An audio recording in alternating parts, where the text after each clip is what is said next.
दोस्तों, आपके खेत में अगर गेहूं पीली हो चुकी है और उसका कोई समाधान आपको दिखाई नहीं दे रहा, तो आज इस वीडियो के अंदर मैं आपको बताऊंगा 100% आपके खेत में समाधान होगा। आपकी गेहूं दोबारा हरी होगी और फिर से दोबारा वो ग्रोथ करेगी। और उसके तरीके क्या हैं वो समझाऊंगा, अच्छे से बताऊंगा। लेकिन आप लोगों को एक चीज बता दूं, मैंने 3 तरीके जो हैं वो निकाले हैं। वो कॉस्ट के ऊपर डिपेंड करता है कि आप कितनी कॉस्ट अफोर्ड कर सकते हैं, मतलब आप कितना खर्चा कर सकते हैं। आप लोगों को यह लग रहा होगा कि मैं इतना दावा कैसे कर सकता हूं, इतने दावे के साथ कैसे कह सकता हूं कि एकदम पीली हुई गेहूं को हरा कर देंगे। उसके पीछे का कारण यह है कि बहुत से किसानों ने इस चीज को प्रैक्टिकल करके देखा है। और मैं आपको पहले कारण बताऊंगा कि किस कारण से हमारी गेहूं पीली हो रही है और हम किस कारण को किस दवाई से खत्म कर सकते हैं। तो ऐसे में मैं ये दावा कर सकता हूं कि 100% अगर आप हमारे फाइनल वाले फॉर्मूले को अपना लेंगे तो आपके खेत में गेहूं जो है वो दोबारा हरी हो जाएगी। अब रही बात कि वो दिक्कत क्या है, सबसे पहले तो उसको समझो जिसकी वजह से हमारी गेहूं जो है वो पीली हुई। पहली दिक्कत है रूट एफिड्स की, जो ज्यादा खेतों में नहीं देखी जाती लेकिन होती है। आप जो पौधे को उखाड़ेंगे तो उसकी जड़ के पास में आपको छोटे छोटे माहू मिलेंगे, वो उसकी जड़ को खत्म करने लग जाते हैं। पौधा जो है वो सही से खाद पानी नहीं ले पाता। दूसरी दिक्कत हो सकती है फंगस की। आपके खेत में पानी ज्यादा रुकता है, वहां पर फंगस आ सकती है। आपने जिस खेत के अंदर गेहूं लगाई है वहां पे पहले चावल की खेती आपने की थी, उस वजह से खेत में नमी थी, लगातार नमी की वजह से फंगस आ गई, यह वजह हो सकती है। तीसरी वजह हो सकती है कि आपके खेत के अंदर न्यूट्रिएंट्स की कमी, या फिर यूं कहें कि आपने क्रॉप रोटेशन को अपनाया नहीं और ऐसे में आप लगातार उस खेत में 3-4 साल से जो है गेहूं बो रहे हैं और उस वजह से वहां पे न्यूट्रिएंट्स की डेफिशिएंसी आ गई और इस वजह से हम ये मानते हैं कि वहां के जो गेहूं है वो पीली हो गई। इसके बाद में जो एक वजह है वो है प्लांट स्ट्रेस की वजह। चौथी वजह है प्लांट के स्ट्रेस की वजह। स्ट्रेस आने के कई कारण हो सकते हैं। आपने फर्स्ट इरिगेशन किया, पानी बहुत ज्यादा लगा दिया, पौधा स्ट्रेस में आ गया। लंबे टाइम तक धूप नहीं मिली, पौधा स्ट्रेस में आ गया। अच्छी से ठंड नहीं मिली, पौधा स्ट्रेस में आ गया। यानी कि पर्यावरण का जो इफेक्ट है उसकी वजह से भी ऐसा हो सकता है। लेकिन अब इन चीजों को सही कैसे किया जाए, इसके लिए 3 तरीके हैं। सबसे पहले बताता हूं तरीका नंबर 1। पहला तरीका है दोस्तों, आप 250 ग्राम जिंक लीजिए 33%, जो 25 रुपए की आएगी। 1 किलो मैग्नीज सल्फेट लीजिए जो लगभग 80 रुपए का आएगा। 1 किलो यूरिया लीजिए जो लगभग 5 रुपए की आएगी। और इसका मिश्रण बना के आप खेत के अंदर स्प्रे कर दीजिए हफ्ते में 2 बार।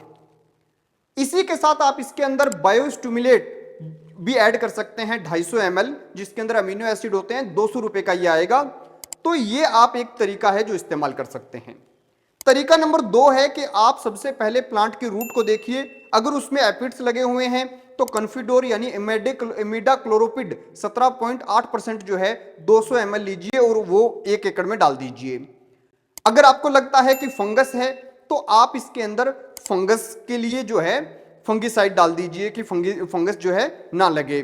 अगर आपको लगता है कि न्यूट्रिएंट की ही डेफिशिएंसी है, ना खेत के अंदर फंगस मिली ना रूट एपिड्स मिले, तो ऐसी स्थिति के अंदर आप यूरिया 15 किलो, जिंक 5 किलो 21% वाली, मैग्नीशियम सल्फेट 10 किलो जो 300 रुपए का आएगा, ये लीजिए और वो 1 एकड़ में डाल दीजिए। और मेरी तो आप लोगों को यही एडवाइस है कि आप पहले दोनों तरीकों में ना उलझें, कम पैसे के चक्कर में ना फंसें। आपकी फसल है, फसल को बचाना है तो फाइनल वाला तरीका जो है वो इस्तेमाल करें और इसके बाद में आपको दोबारा पीछे मुड़कर देखने की जरूरत नहीं है। आपकी जो क्रॉप है 100% हरी होगी, उसमें क्लोरोफिल बनेगा, वो ज्यादा से ज्यादा फूड बनाएगी, अच्छी ग्रोथ करेगी और आपको प्रोडक्शन जो है वो बहुत अच्छा मिलेगा। तो समझते हैं तरीका नंबर 3 में हम क्या क्या चीजें इस्तेमाल करने वाले हैं।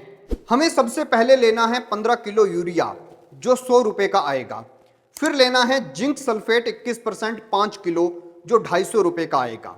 फिर लेना है मैग्नीशियम सल्फेट 10 किलो जो 300 रुपए का आएगा। फिर लेना है कॉन्फिडोर एमिडाक्लोरोपिड 17.8% 200 ml जो 200 रुपए का आएगा। फिर हमें लेना है थाइफोनेट मिथाइल 70% जो 500 ग्राम लेनी है 350 रुपए की आएगी। फिर हमें लेना है 2 किलो सल्फर 80% जो 200 रुपए का आएगा।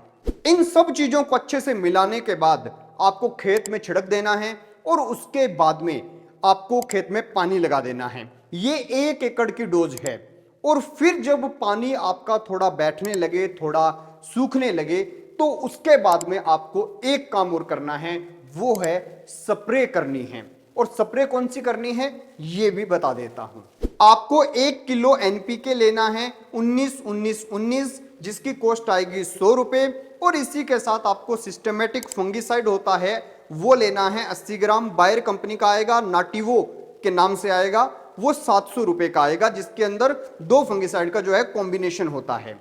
और इसकी आपको अच्छे से स्प्रे कर देनी है। ये करने के बाद आपकी क्रॉप जो है वो दिन दोगुनी रात चौगुनी रफ्तार से बढ़ेगी। लेकिन हां, इस तरीके के अंदर जो कुल खर्चा है वो लगभग 2100, 2200 या 2300 रुपए तक आ जाता है। वो आपकी स्टेट पे डिपेंड करता है कि आपके यहाँ पे इस दवाइयों का रेट कितना है। लेकिन हाँ, ये मान के चलिए कि 2200-2300 रुपए आपके लग सकते हैं। और इस बार बहुत बड़े स्तर पे पीलापन जो है वो गेहूं के अंदर आ रहा है और इस वजह से किसान भाई परेशान हैं। लेकिन आप लोगों को बता दूं कि अगर आप इस तरीके का इस्तेमाल करेंगे तो आपकी मरी हुई फसल भी दोबारा जिंदा हो सकती है। खैर दोस्तों, अगर आपकी इस विषय पर कोई और राय है कमेंट बॉक्स में जरूर बताएं। हां, आपके यहां पर अभी फसल कैसी है, ठंड कैसी है, ये सब बातें भी जरूर बताएं। और आपका क्या मानना है कि अगले साल जो मतलब इस साल जो हम हार्वेस्टिंग लेंगे मार्च के अंदर, इसमें हम कितने अच्छा उत्पादन जो है वो ले सकते हैं। खैर, देखते रहिए एबीसी इंडिया।